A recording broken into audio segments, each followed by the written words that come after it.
Working with the horses, we're here at a 35-acre ranch, so it's really connecting to nature. The thing that we really enjoy about the organization is, especially when I founded it, my goal was to create a unique horse program or equine program, something that really didn't exist. And so we like to mix a lot of different things together to help people to heal. Today we get to speak with Jacqueline Rose. She's the founder of a nonprofit organization, 99 Hearts, CEO of 2 startups, and a business professional in the electrical industry. When she's not working and building, she's a professional cause-based musician, classic car enthusiast, and horse crazy gal that enjoys every moment of Colorado outdoors.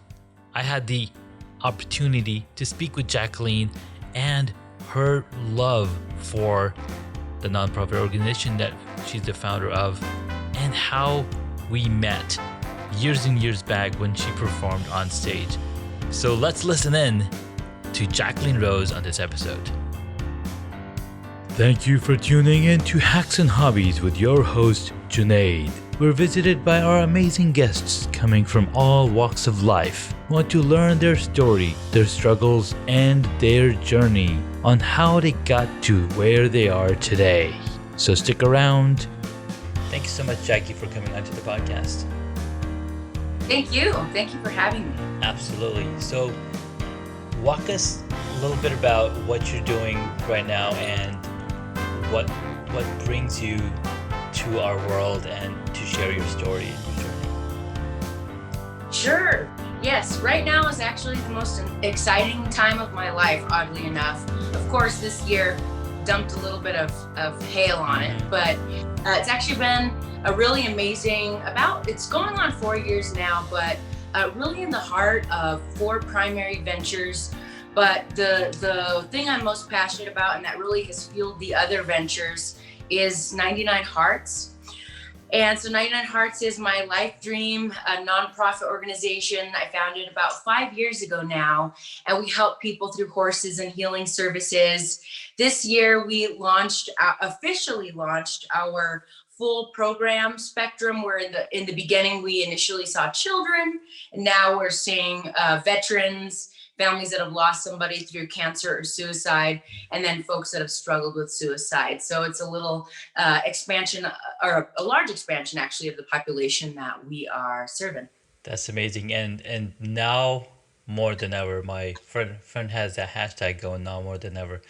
You know, we need that support. We need that connection, the human connection, because we're all staying at home, or we're all, staying put because of the COVID situation and whatever's going on all over the world. And we are craving so much more human connection. But more than human connection is that connection with our pets and other animals. So you mentioned horses, and I love horses.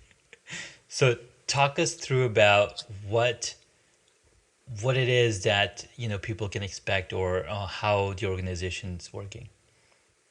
Sure. So the first service is family services, and that's really what we've been doing the longest of. And so we serve families of veterans that have PTSD or have struggled with suicide, and then children and families that have lost someone through cancer, or even have a parent that's really on that, critical type situation.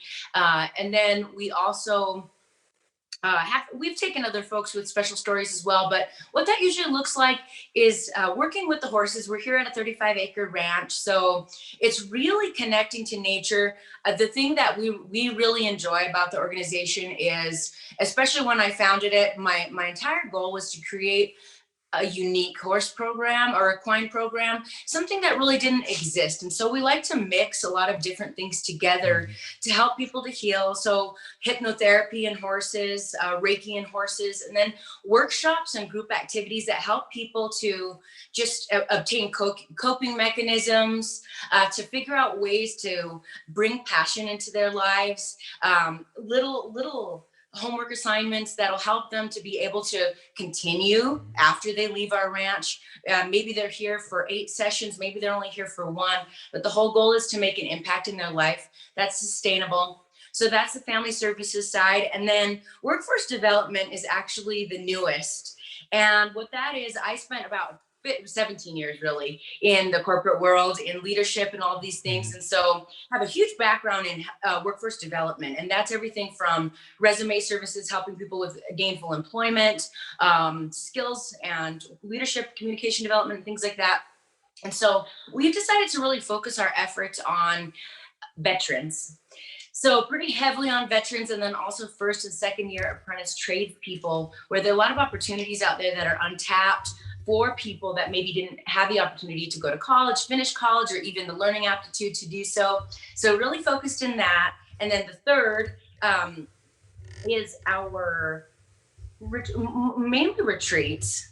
So a lot of retreats, day retreats. So they're only 8 hours, but really gives a person four facilitators and the opportunity to get rid of all of the old, and then start bringing in a lot of that new. It's great for folks that have experienced trauma. So we really focus on suicide awareness and support in Mhm. that third service.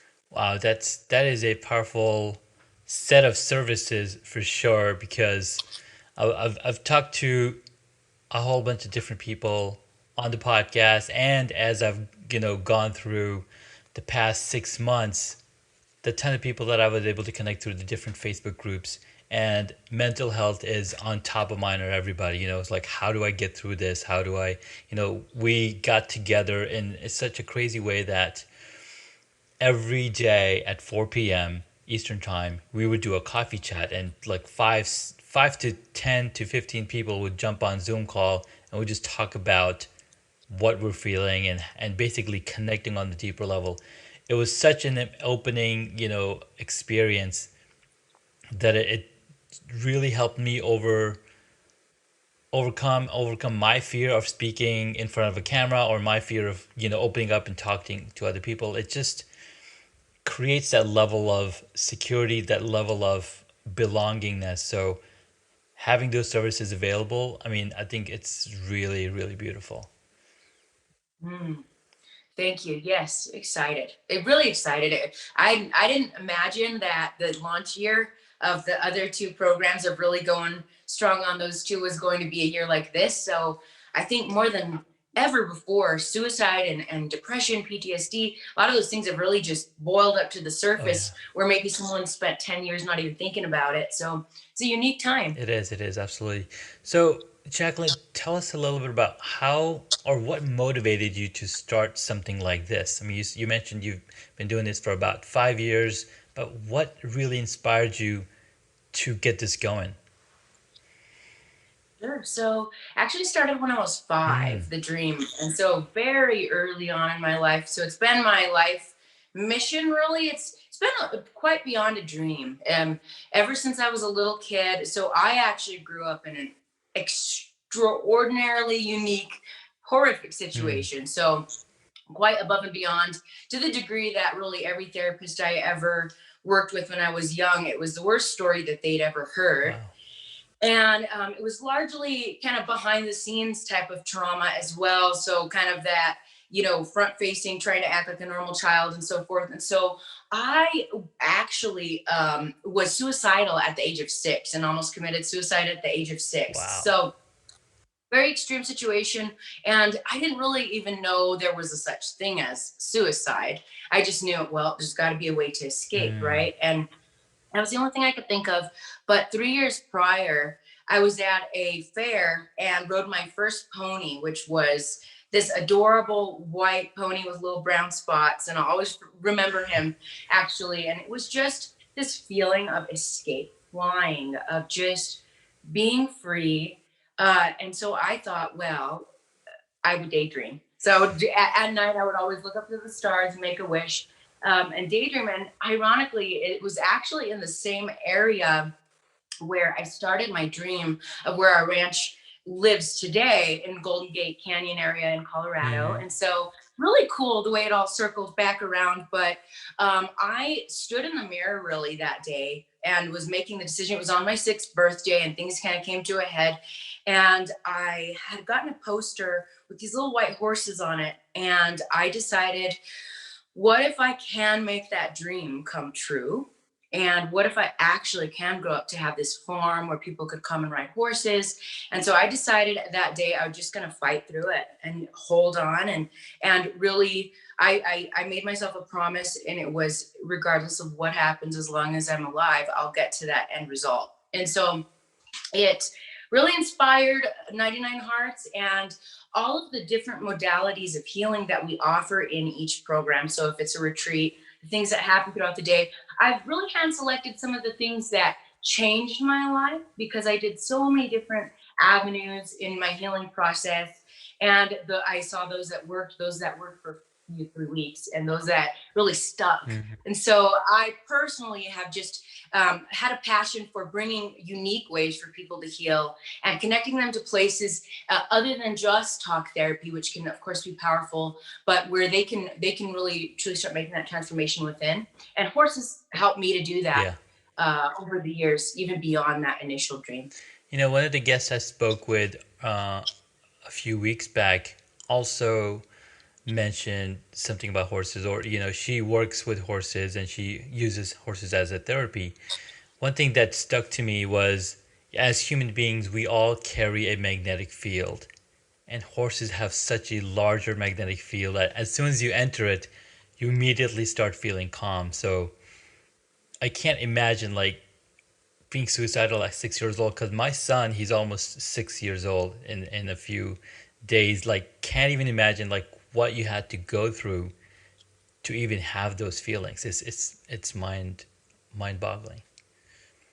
Yeah, it is. And it's odd. At this stage, I realized over the last 5 years, it really has become apparent where if I hadn't gone through all that, I don't Mm, think I would care enough to actually just do it yeah. and make it real. So it's actually become a really good thing in a lot of ways, because I feel like when I've personally been facilitating or even had other facilitators present, I realize there's not really anything someone can't Hmm. heal from. And that's a beautiful way to kind of approach it, where it's like, okay, we've got this. Yeah. No matter what you've been through, we could do it. So Abs- I'm actually thankful for it now. Beautiful. Wasn't at the Yeah, time. it's the contrast, right? You could tell the difference. Oh, this is the most bottom you can be on a human level, because without day or without night, we cannot appreciate the day, and the vice versa, right? So you'd have to gone through that experience to be able to have that motivation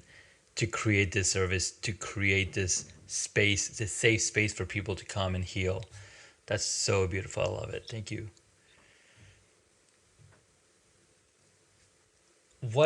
So we talked about your journey and what inspired you to create this safe space for people to come and heal, the different level of services that people can experience, and as well as the motivations, what motivated you to create something like this. Would you mind sharing a few tips on what people can heal, or the steps that they would go through into healing, as so, for example, if somebody came in for the one day and they have the 8 hours, what's something that they can experience, and how would they help them heal, or share some of that expertise or tips. Sure. I like to go back to where the trauma began. And a lot of times in healing processes, we'll go, everybody avoids it, right? A lot of people avoid it because you think you have to relive something. And I'm really passionate about helping people without having to relive it. But a tip I would give somebody that is maybe struggling with those thoughts and feelings is really going back to that core event and getting it out of yourself. It can be on paper. It doesn't have to be in a therapeutic setting. It could be getting that outside of yourself and really paying special attention to how you actually felt, because sometimes it can be anger or hate that we experience after the hurt. Really going back to that hurt and nurturing the person that experienced it, I think, is one of the most helpful ways. If you were 5 years old, 10 years old, 30 years old, going back and really nurturing that person, loving that person, and understanding that person, realizing that all of these traits that can develop from protecting yourself after trauma are nothing other than just somebody trying, us all trying to love Yeah. ourselves and protect themselves from getting hurt. And so I think that that's very powerful on realizing that, accepting it, and going, okay, I only do this. I'm only afraid of this because I'm trying not to get hurt again. And when you forgive yourself, that's the first step toward actually eliminating the behavior and replacing that behavior with acceptance, forgiveness, love, those types of things.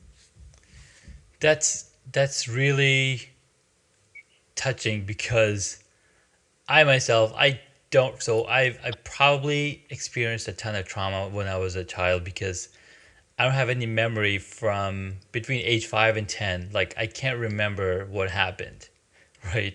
I know we were so I grew up in Pakistan.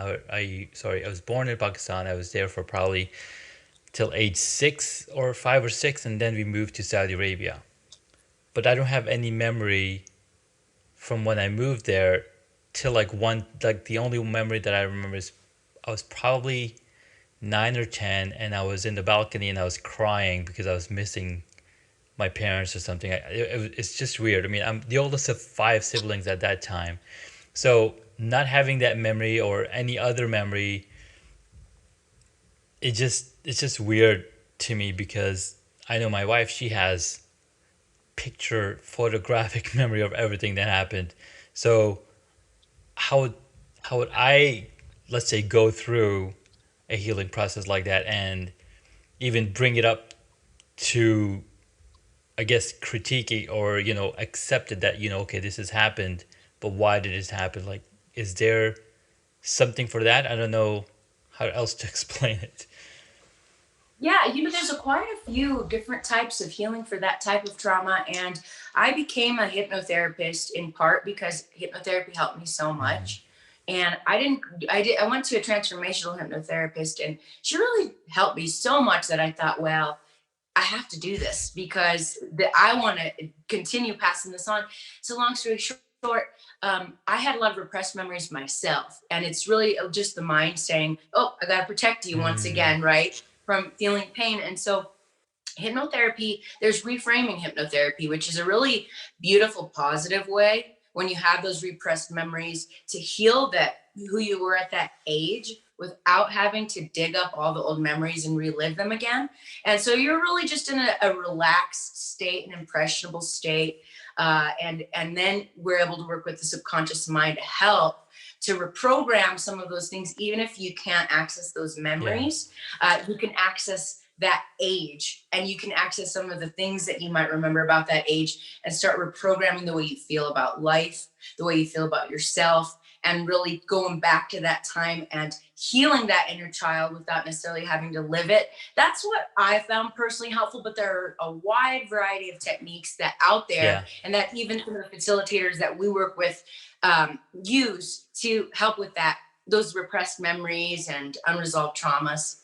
Wow. That's really, that makes a lot of sense because hypnotherapy. So my wife, our third child that we had, my wife used hypnobirthing, and she's like, oh, I'm gonna go all natural. I'm gonna, so she's seeing an hypnotherapist, hypnobirth expert, and we hired doulas.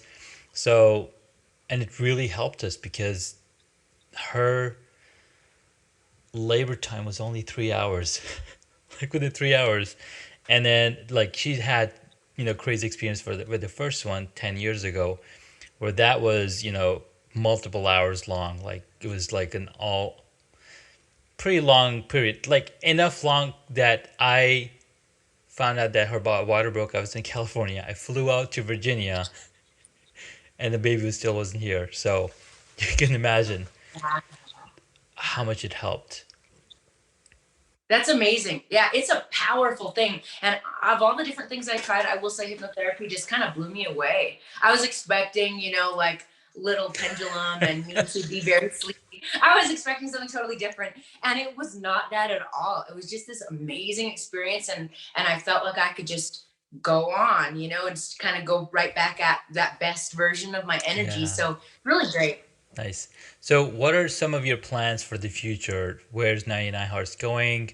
How are you planning on expanding? Are you bringing in more support and whatnot? Where are you heading? Sure, sure. So actually, I have two other organizations that are for profit and working closely with a legal group at this moment, and just outside of that, business planning for social enterprise type Mhm. scenario where there's permanent funding that continues to go to 99 Hearts through those other business ventures. And so really, really stoked about that. And I think that'll give the organization some ammunition to grow organically, and then just have that sustainable, even a year like this, or even worse than this, right, where there's still the ability for the organization to have funding and to continue to go Yeah.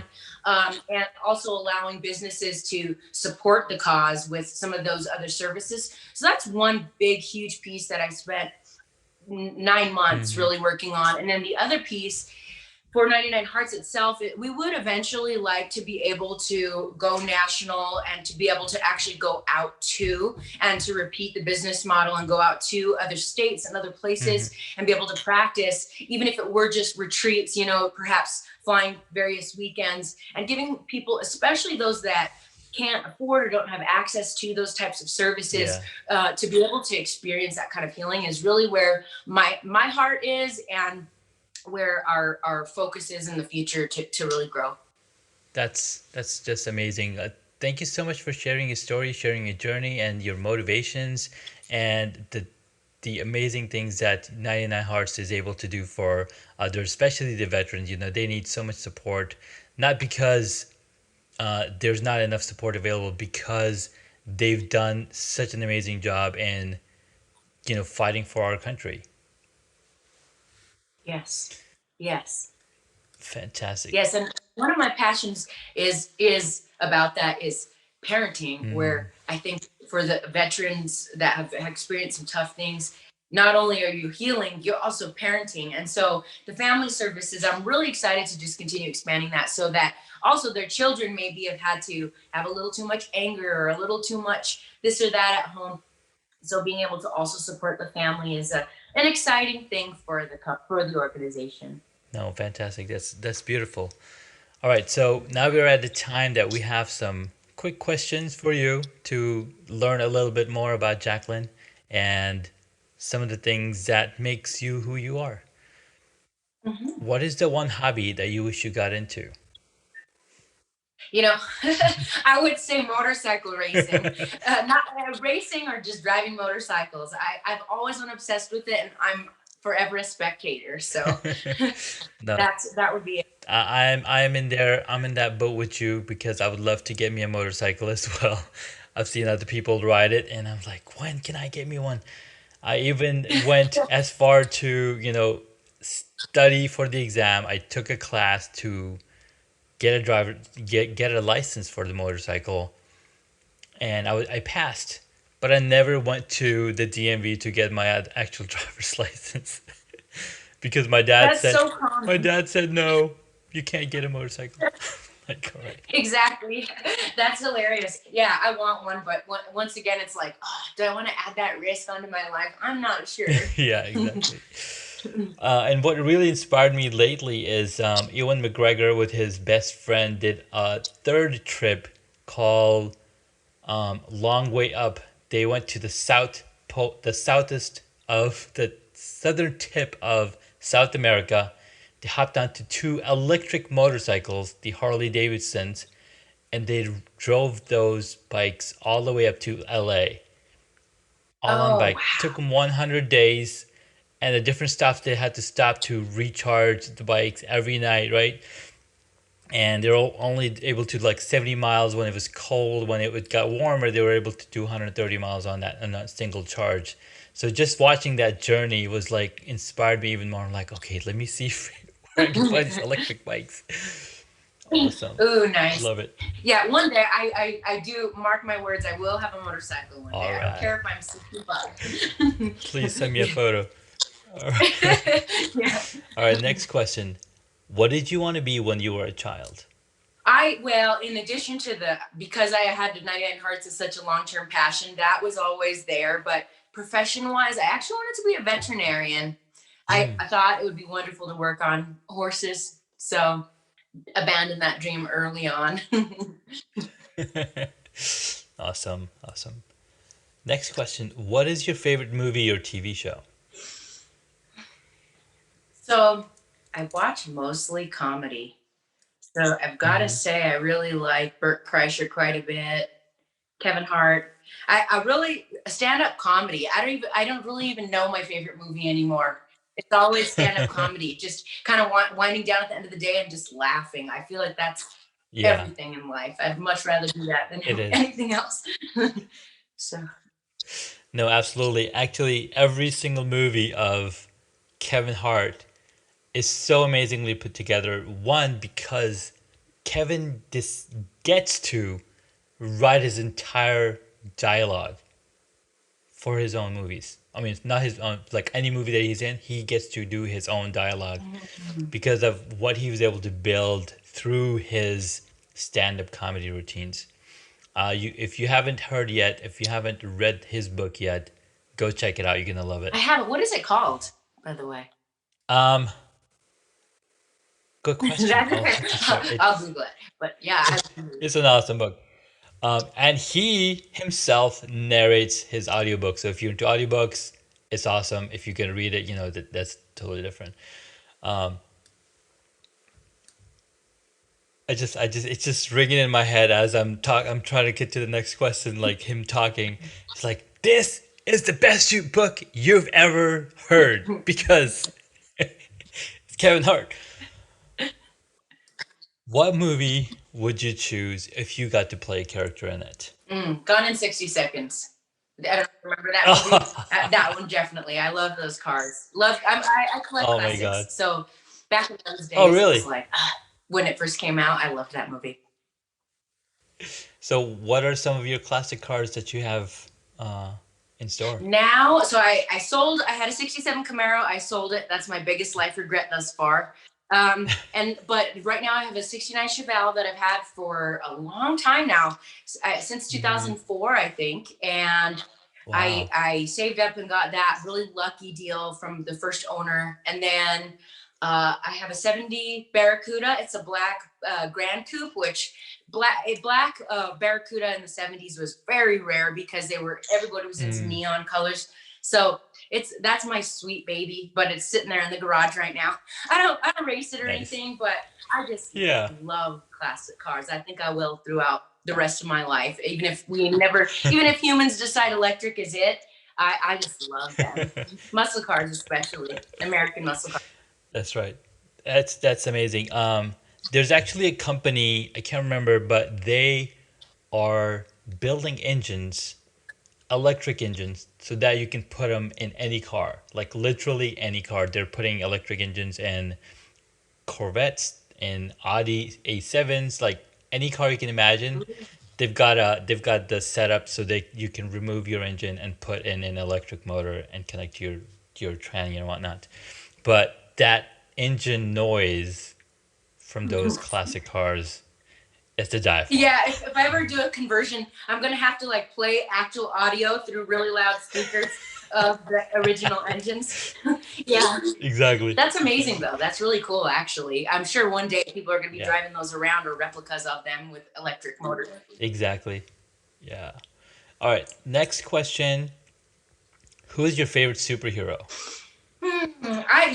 Movie wise, I really like Iron Man, but Spider Man was back in the day when I was a kid. I always loved Spider Man. I still even have all my old Yeah. Spider Man leggings and whatnot. So gotta love Spider Man. Very, very awesome. Very awesome.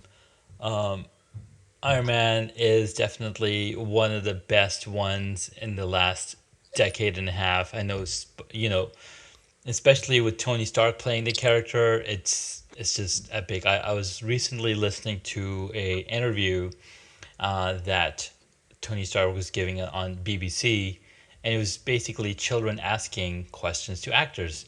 So one question to him was, "Do you ever at home pretend to be Iron Man?"